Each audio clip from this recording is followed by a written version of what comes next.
Well, hello, everybody. Once again, we get this opportunity to study God's Word together via WOW Live. Word on Wednesdays live. Tonight, we're in our 8th lesson. Hang on a second here. Sorry. Getting some interruptions all of a sudden from my protective software over there. Anyway, tonight we're in our 8th lesson in the series, Daniel's Prophet in Exile. And we will be in Daniel 6 this evening for the account of Daniel in the lion's den. The last time that we were together, we learned that the Babylonian Empire had collapsed.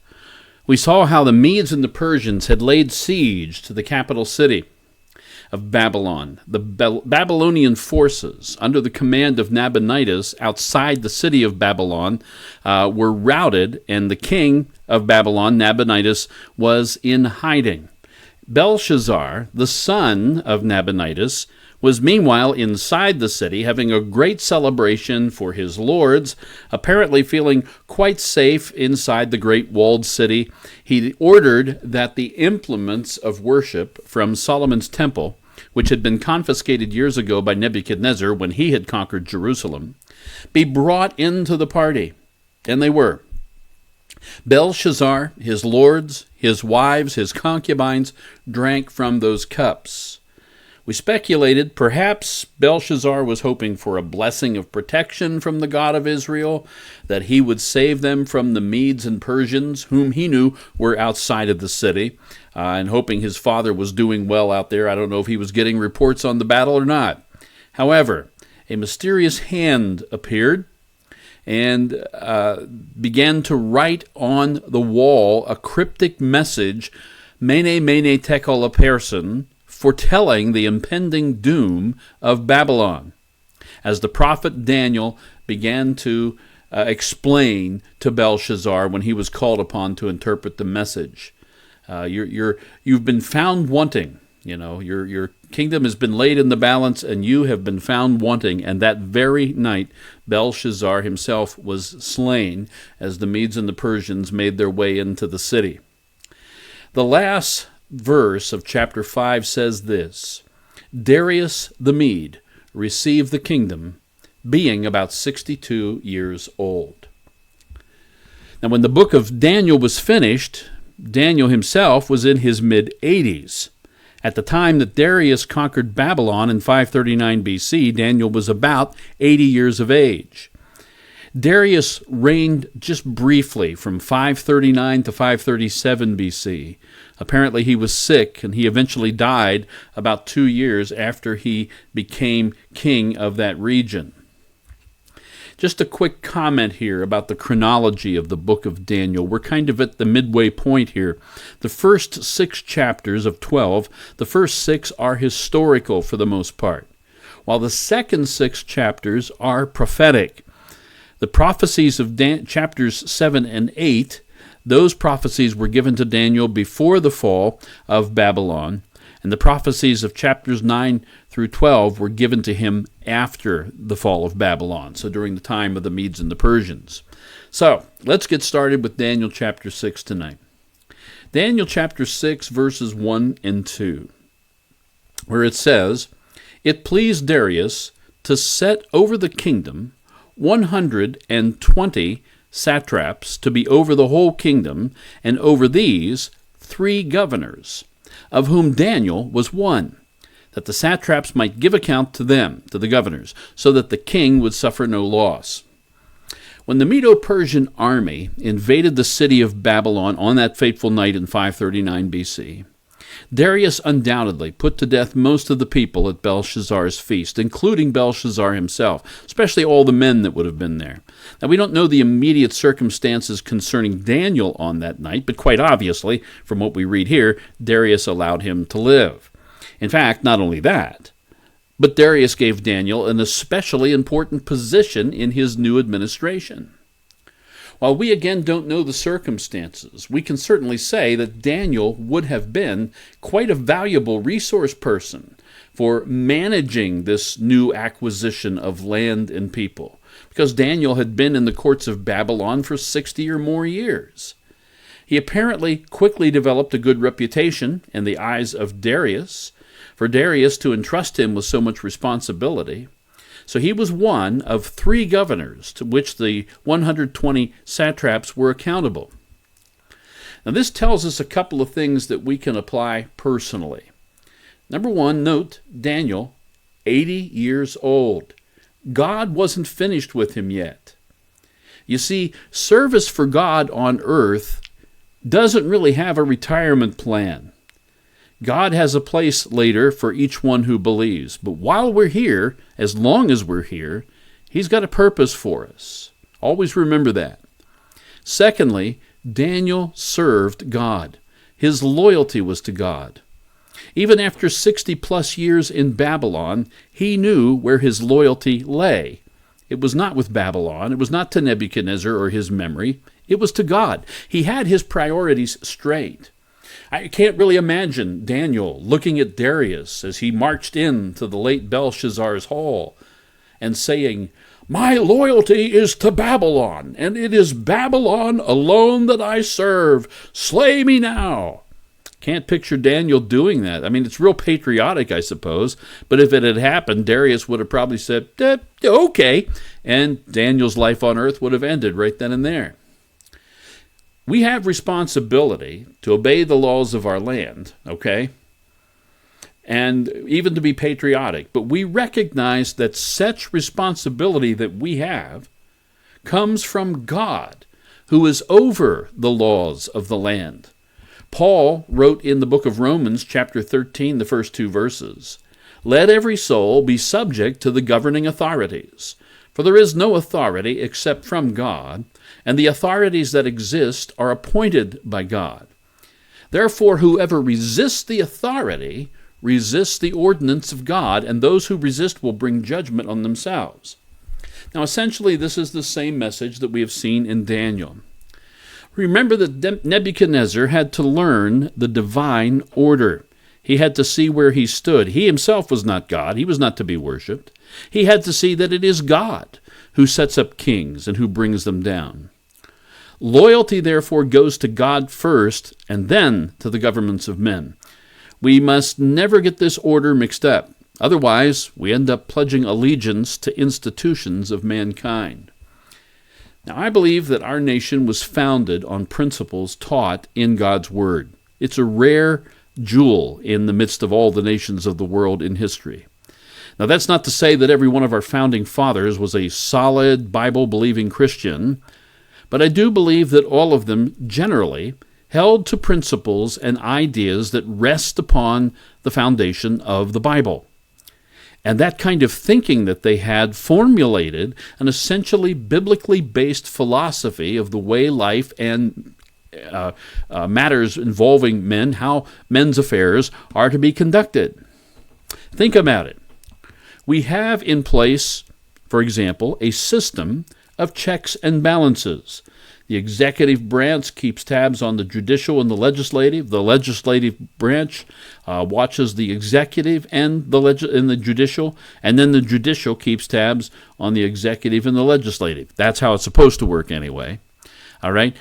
This represents a fundamental acknowledgement, though, in its understanding, the way it was laid out, that left to itself, power will corrupt. If it's not held in check, it will corrupt. This is because people are selfish and they are greedy, because they are sinners. So, a system of accountability to others is the best way, humanly speaking, to hold that selfish greed in check. No monarchy, no dictatorship is going to do. You may have 4 or 5 dictators who basically are good men and do reasonably well by the people of their nation, but eventually you're going to have somebody come up who's a jerk. Eventually, such a system is going to lead to a very controlling system that would run roughshod over those who are being ruled, taking advantage of them. Not only that, the founders of our country also recognized that the common citizen has certain rights. In the words of Thomas Jefferson in the Declaration of Independence, we hold these truths to be self-evident. It means they're plain, they're plainly to be seen, that all men are created equal. That implies a belief in a creator, and in case you miss that they are endowed by their creator with certain unalienable rights. That among these are life, liberty, and the pursuit of happiness. These truths are self-evident. They're all created. So there's a belief in the creator, a fundamental acceptance of that by these people in that time generally. So, the founders guaranteed these rights constitutionally by recognizing such things as a free press, meaning the necessity of informing the people rightly on what is going on, freedom of speech to say what we think and to express our opinions, to seek to persuade others if we so choose, freedom of religion, no one religion for the whole nation, the right to life, and the right to bear arms. With those rights, the citizenry has the responsibility to keep an eye on those who govern, a responsibility to stay informed about what's going on and to understand how things work within our government, and also then to act accordingly when necessary. This form of representative republic that we have certainly is not perfect, but at its core, it fundamentally recognizes that human beings themselves are not perfect, so it admits as much that it's not perfect. It views humanity as being fallen, just as God describes in His Word. You see here the New England Primer. And this is the children were taught this in colonial America and on up for quite some time through the 19th century and even beyond, I believe. In the letters of the alphabet, A stands for Adam. And the kids were taught, in Adam's fall, we sinned all. In Adam's fall, we sinned all. They're being taught this in school. As long as the people acknowledge the source, you see, of these foundational principles, and as long as they give God the glory, the system of government we have has a good possibility of staying stable and working. But when the people begin to abdicate or relinquish these rights and principles, when they begin to reject the idea that man is fallen, well, then the system begins to destabilize. And you have things like what Edmund Burke said, the greater the power, the more dangerous the abuse of it. The citizenry quits being the watchdog it was meant to be. When they don't believe that man is fallen, they become absorbed in their own affairs, doing their own thing, looking at their own phones, for example. The government itself becomes corrupt and becomes more intrusive into people's lives. And the fallen natures of men and women who have power begin to manifest themselves. If you're paying any attention at all to the contemporary situation in America, you've got to see that this is indeed what is happening. It's the best explanation for all the weirdness that's going on. On December 28, 1794, John Adams wrote to his wife Abigail, "We have no government armed with power capable of contending with human passions unbridled by morality and religion. No government can control these things or deal with them." And then he lists things: avarice, ambition, revenge, or gallantry would break the strongest cords of our Constitution as a whale goes through a net. Our Constitution was made only for a religious and moral people. It is wholly inadequate for the government of any other. No one writes like this these days. This was not in some State of the Union address that the president was giving. No, this was a private letter from the second president of the United States to his wife. She understood things too, you see. This is what the man believed, and he knew she believed that, and she would understand what he was saying. I first taught these lessons on Daniel back in 2008, and when I came to this quote, referencing this quote in that lesson the quote I just gave you that's here on the screen, here was the next sentence that I had written back then. I was surprised when I read this in preparation for tonight. Sadly, if such a statement as that by John Adams were made by a president today, he would be chastised in the press for being totally insensitive to the feelings of others, and there would probably be a call for his impeachment. in the name of tolerance. Quite amazing. Anyway, back to Adam's letter here. Listen to his words here. Look at the sins which he lists: avarice or greed, ambition. We think ambition's a positive thing, but to be ambitious can run roughshod over the laws of God. Revenge, desiring to get back at someone else, and then gallantry, which by which I assume he means personal pride as opposed to humble public service. Belief in God and the resulting belief in the value of morality is the kind of thing he and others among his contemporaries thought was fundamental to the success of our government. It won't work for any other people, he says. Another statement, this one from Great Britain, contemporary to our founders, was Sir Edmund Burke. Echoing the same philosophy as John Adams, Burke once wrote this: "All that is necessary for the triumph of evil is that good men do nothing." All that is necessary for the triumph of evil is that good men do nothing. This is a fundamental recognition of evil present in men's hearts, and the implied need for men's hearts to somehow be changed that would then prompt them to act against evil. And if such men fail to act, Burke said, evil will win the day every time. There must be an acknowledgement of a law, you see, a law that is higher than the laws of men. This law comes from God himself. Someone just came to the door, and I'm not sure what's going on. So, tell you what, pardon me while I go take care of the dogs. I hate to do this, but I don't know how else to do it, so I'll be back.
Okay, well, I'm sure the dogs kept you company while I was gone. Should have turned the audio off. Didn't really think about that. But hey, at least it gave you something to listen to. That was kind of interesting. I had a fellow stop by on his motorcycle. They had some conversation at work today about which came first, the Hebrews or the Jews. What was first? And so that was an interesting question. And so we got into that. The Hebrews probably was the name by which they were known first. Abraham had an ancestor by the name of Eber, E-B-E-R, which is quite likely where the word Hebrews comes from.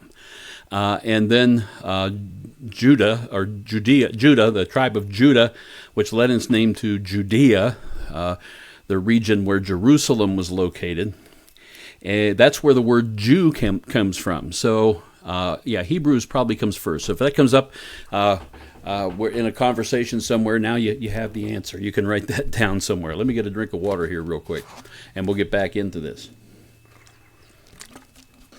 There must be an acknowledgement that there is a law that is higher than the laws of men. This law comes from God himself. The law comes from God himself, and it's a transcendent law, one that is higher than our laws. And I believe that Daniel exemplifies this in his service to his God first. Look at Daniel chapter 6, verses 3 through 5. Then this Daniel distinguished himself above the governors and satraps because an excellent spirit was in him. See, it's what's inside him that made a difference, and his connection to the Lord. And the king gave thought actually to setting him over the whole realm. Not just this position of one of three governors. So, the governors and satraps sought to find some charge against Daniel concerning the kingdom. But they couldn't find no charge or fault, because he was faithful, nor was there any error or fault found in him.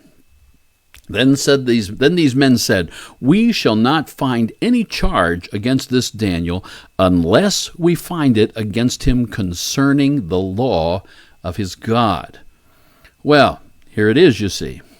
Daniel was living impeccably, so these jealous power mongers weren't able to assail his character. So the only resort they had was to make the good things that he was doing illegal. In other words, setting the laws of men over and above the laws of God. And just think about that one for a while. Know any other nation that does that today? As I studied this, I was reminded of Madalyn Murray O'Hair. It's kind of sad because I forgot about her, and that was kind of nice. O'Hair was an American atheist activist who was ultimately responsible for Murray versus Curlett, a lawsuit that resulted in a Supreme Court decision handed down on June 17, 1963, ending daily prayer and Bible reading in public schools. She was born in Pittsburgh in 1919, was baptized as a Presbyterian, and graduated high school in Rossford, Ohio. Now, she married a man in 1941, but separated from him when they both enlisted for service during World War II. And during the war, she had an affair with an officer by the name of Murray, who refused to divorce his wife for her because he was a Catholic. She divorced the man that she was married to, and she began to call herself by the name Murray. And she had a son named William Murray, and later a son to another man, and she named her second son John Murray. So she kept this guy anyway in name. Kind of strange. In 1959, speaking of strange, she applied for Soviet citizenship and tried defecting to the Soviet Union with her sons, but she was refused. I guess the Soviets knew what would not have been a good thing whenever they saw it. Back in Baltimore the following year, she sued the Baltimore City public school system, saying it was unconstitutional for her son Bill to be required to listen to Bible readings. Oh, how sad and tragic that is.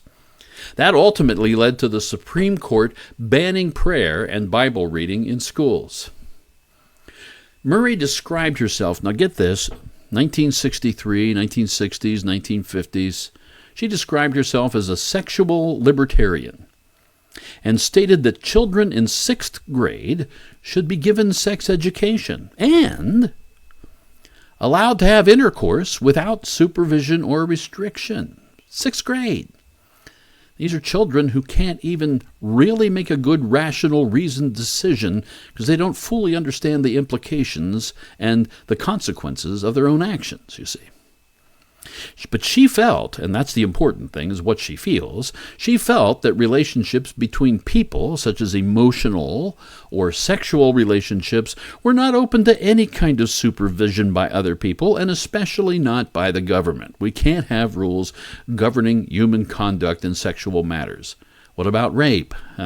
I don't know, just thinking. What about abuse of children? And what about those kind of things? I wonder how libertarian her sexuality was. From her lifestyle, it seemed like it was fairly liberal. So anyway, the government was not allowed to interfere with people's sexual relationships, but apparently it was okay for O'Hair and her atheist crowd to try to do so, because according to her, it was okay for the government to authorize sex education so kids could know all about sex and to practice it without being given any morals for guidance. Stop prayer and Bible reading, advocate free love. Essentially, make the good illegal and the evil legal, just like the governors and satraps in Babylon. And see, here's where it gets kind of crazy. Number one, you say, well, this was way back in 1963. What does it matter? Well, it matters because the impact of this has fallen down all the way to us to this very day. And we'll talk about that in a little bit. But here's the thing. After all of this present-day social experimentation like this in the public schools and whatever fails miserably, you then leave it up to the Christians who are running the charitable organizations like hospitals and missions and counseling and churches. Those organizations are then stuck with trying to help clean up the messes that people make of their lives as a result. Not that we shouldn't do that, but isn't it ironic? In the same manner, these satraps and governors who were opposed to Daniel wanted to stop him by making prayer illegal.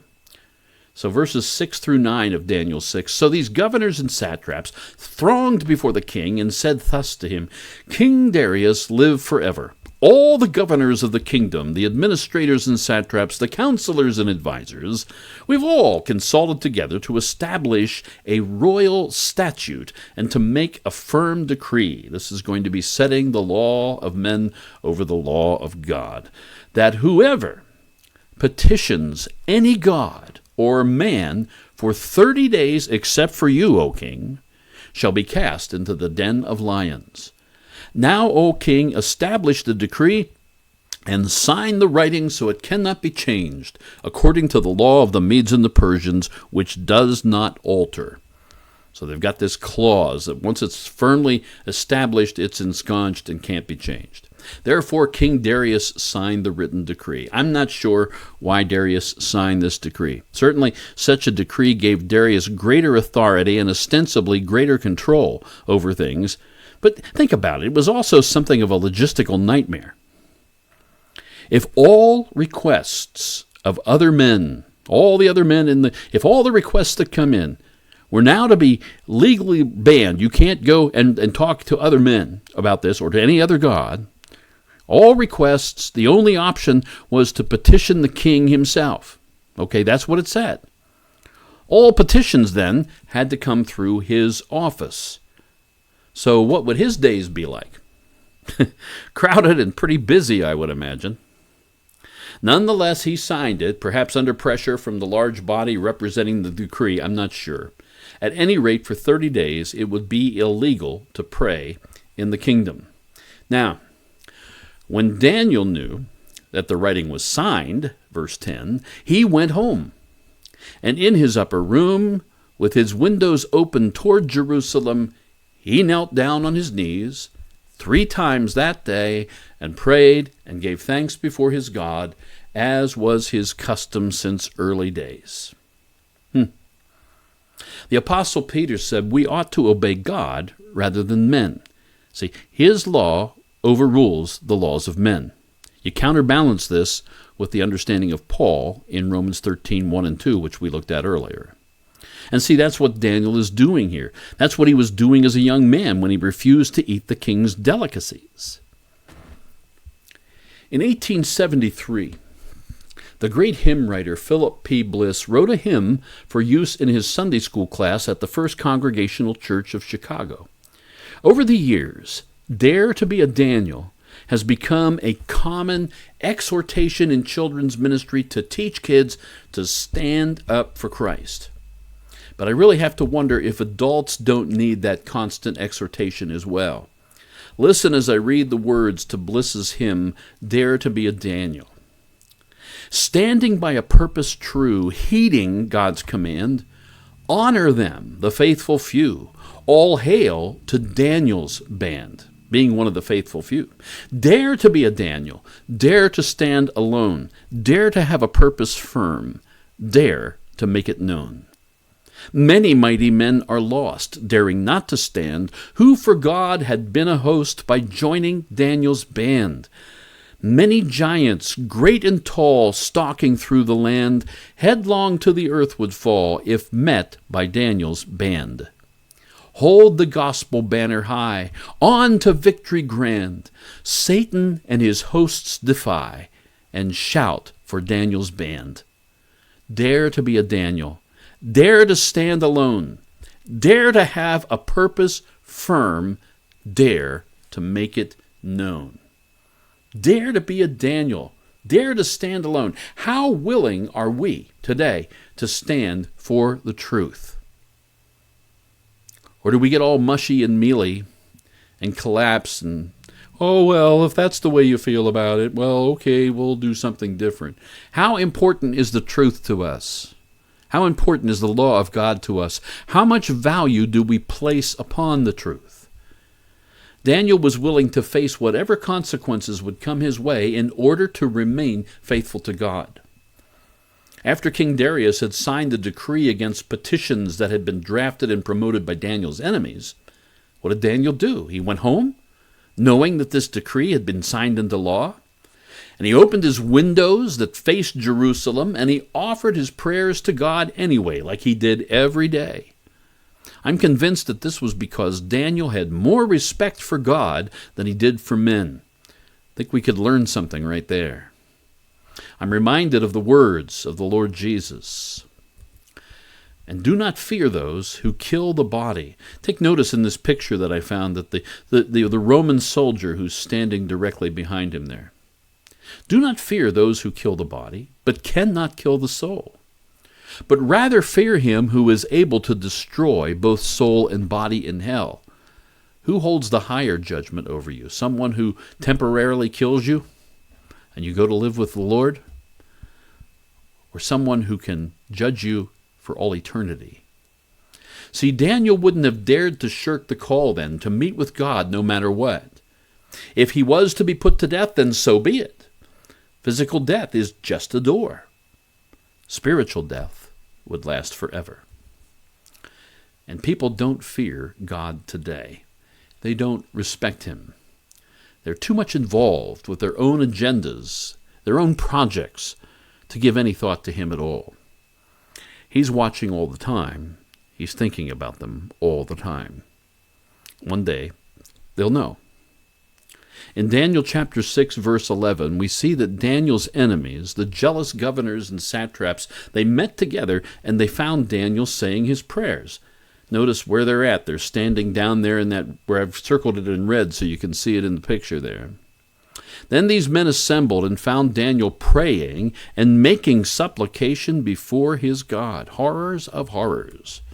The idea behind this word there that's translated assembled is a thronging, raising a tumult, an uproar, a commotion, a riot. It has that angry mob feel about it. Kind of hard for us to understand here in America where that kind of thing never happens. Tongue in cheek. If they were raising a commotion in their assembly, no doubt that Daniel could hear them from his open window. He knew what they were up to. All around the world, there are those who raise a tumult against God's people. In many countries, Christians pay the full price for their faith. They give their lives for Christ, knowing that there is something greater beyond this life. In our society, we have all these critics out there who attack Christianity. They criticize Christians who are opposed to abortion. They criticize Christians who are opposed to the homosexual lifestyle. They criticize Christians who are opposed to sexual promiscuity and immorality.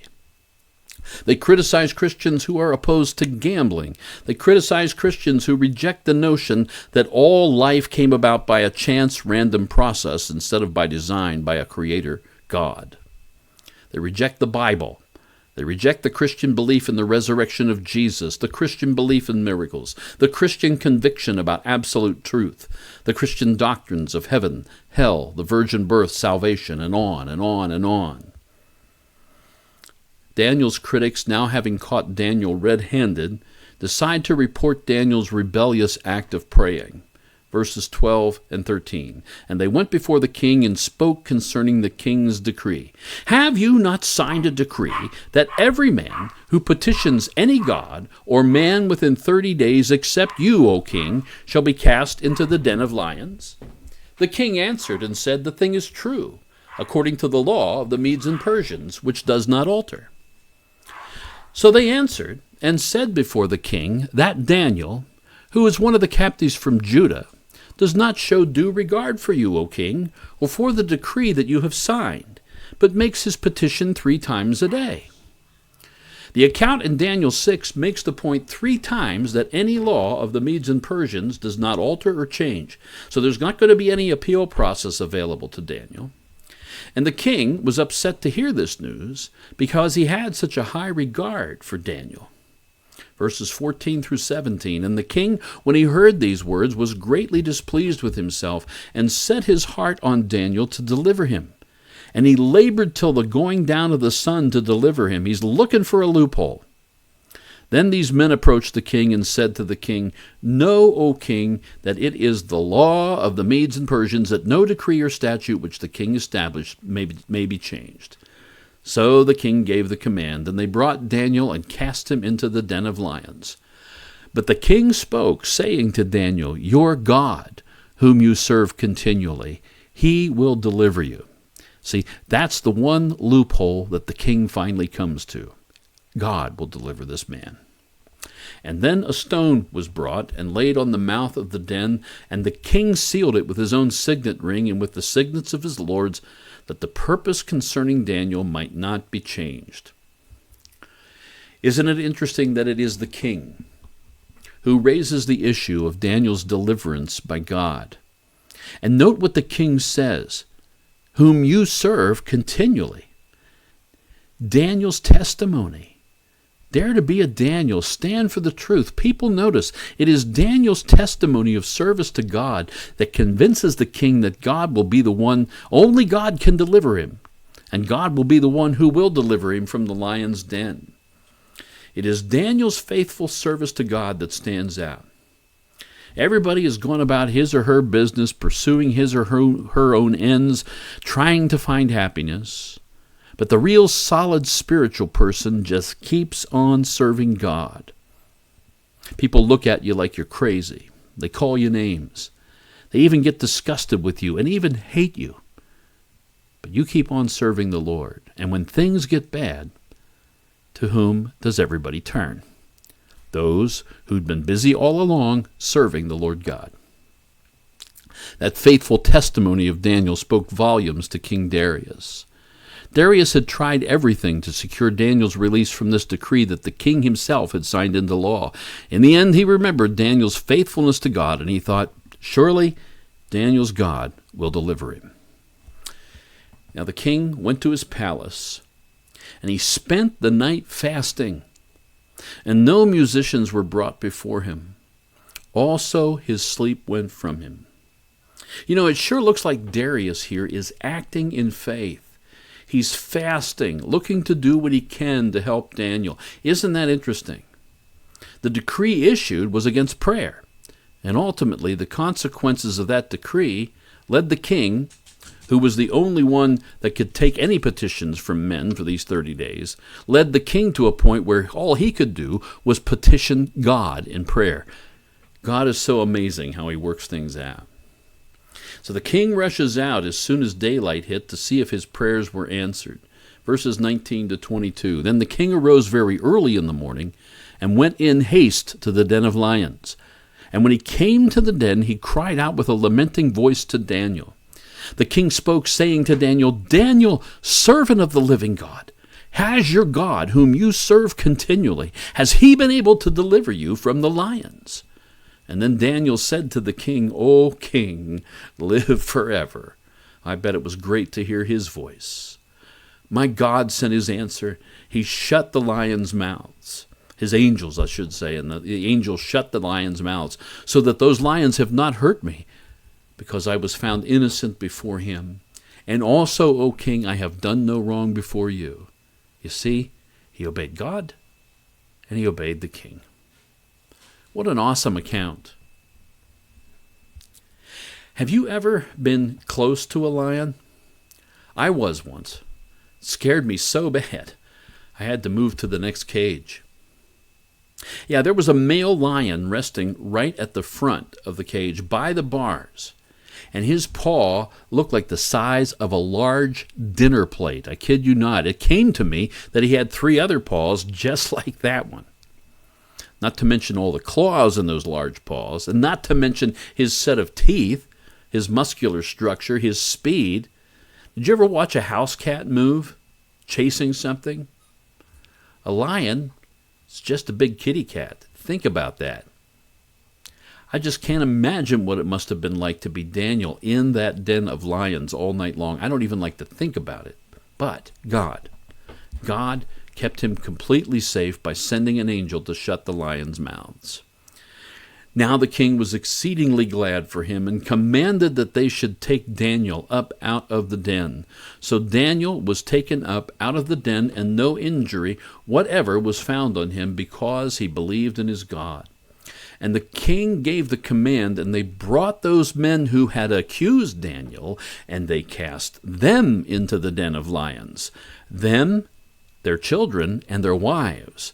And the lions overpowered them, and broke all their bones in pieces before they ever came to the bottom of the den. We have seen God's protection over Daniel. Now we see God's justice and judgment.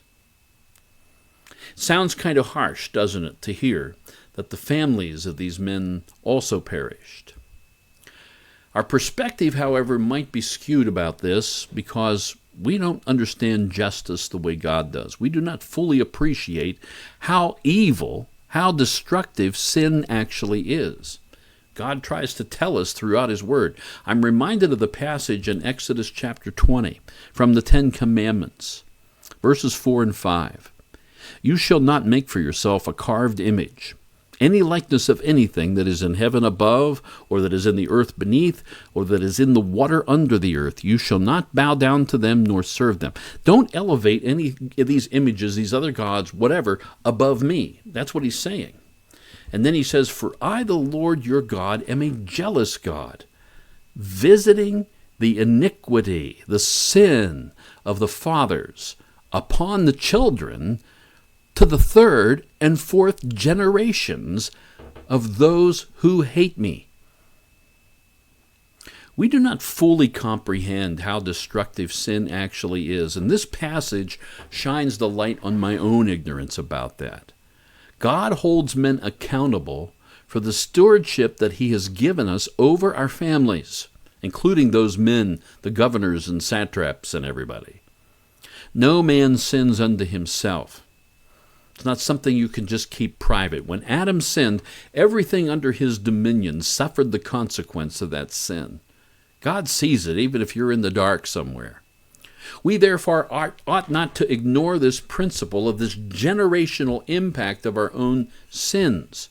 What we do affects our families. It passes down generation to generation to generation. What we do affects others around us. Perhaps King Darius's response to this underscores that principle for us even more. Verses 25 to 27. Then King Darius wrote, to all peoples, nations, and languages that dwell in all the earth, peace be multiplied to you. I make a decree that in every dominion of my kingdom men must tremble and fear before the God of Daniel. For He is the living God, and steadfast forever. His kingdom is the one which shall not be destroyed, and His dominion shall endure to the end. He delivers and He rescues, and He works signs and wonders in heaven and on earth, who has delivered Daniel from the power of the lions. And then Daniel chapter 6 closes out with verse 28. So this Daniel prospered in the reign of Darius and in the reign of Cyrus the Persian. Now you've probably wondered why I selected the image of a bear for this final slide. And we've been talking about lions all night. Now we got bears. What is this? The Wizard of Oz, the forest, lions and tigers and bears, oh my. No, well, this just isn't just any bear here. This is the bear that represents the Medes and the Persians in the prophetic image that Daniel receives in chapter 7. See, Darius was a Mede, And Cyrus was the Persian. So the Medes and Persians are included in that last verse in Daniel 6. And I thought of the bear that comes in Daniel chapter 7. That prophecy of Daniel 7 corresponds to the prophecy that we read about in Daniel chapter 2. All the kingdoms, the gold, the silver, the bronze, the iron and clay. And it also has ties to Revelation chapters 13 and 17. Thus, there's also a connection to the times of the Gentiles that Jesus speaks about in Luke 21:24, which says, "And Jerusalem will be trampled by Gentiles until the times of the Gentiles are fulfilled." Tonight, some of our comments throughout the story of Daniel in the lion's den looked at the Christian foundation of our nation. This representative republic, with its checks and its balances on power, would only function, said John Adams, for a moral and religious people. We've slowly watched as our country has drifted away from these moral and religious moorings. The people generally have lost interest in God. A recent poll said that for the first time ever, less than 50% of the respondents attend religious services in this country regularly. As a result of having a more pagan, more secular culture, you see, evil is now good and good is now evil. Nearly everything that a Bible-believing Christian holds dear is now called evil by the culture around us. Now, not all of that has yet been enacted into laws and regulations. Yet. But while the vast majority of Americans have placed all their attention upon the mundane, the regular day-to-day affairs of their own personal lives, while they've been doing that, the federal bureaucracy has only grown stronger. So it's likely only a matter of time before a public proclamation of the biblical Jesus and the gospel will be illegal in this country. I sought to highlight for you tonight that this kind of move was happening all the way back to the early 1960s, when yours truly hadn't even set foot in public school yet. I was born in 1959. Anyone about 3 or 4 years or more older than me likely had prayer and Bible reading in their public school classrooms, at least until it was prohibited by law. Anyone my age and younger has no idea what that was like. Notice how things change from generation to generation. I'll be 62 in August. Think, therefore, what that means with respect to the majority of Americans today who are younger than me. The sins of the fathers visit the children unto the 3rd and 4th generation. That's a biblical principle. That's something that God built right into the fabric of his creation. If the culture around you right now makes no sense, this is exactly the reason why it doesn't. But prophetically speaking, these times of the Gentiles we're talking about, of course, go way back before 1959. What we see manifesting today is, of course, part of that Gentile control. You may not believe that, but hey, most of America doesn't believe that. But you know, truth is never decided by public opinion or a public vote. It's a certainty that the times of today are godless at the very core.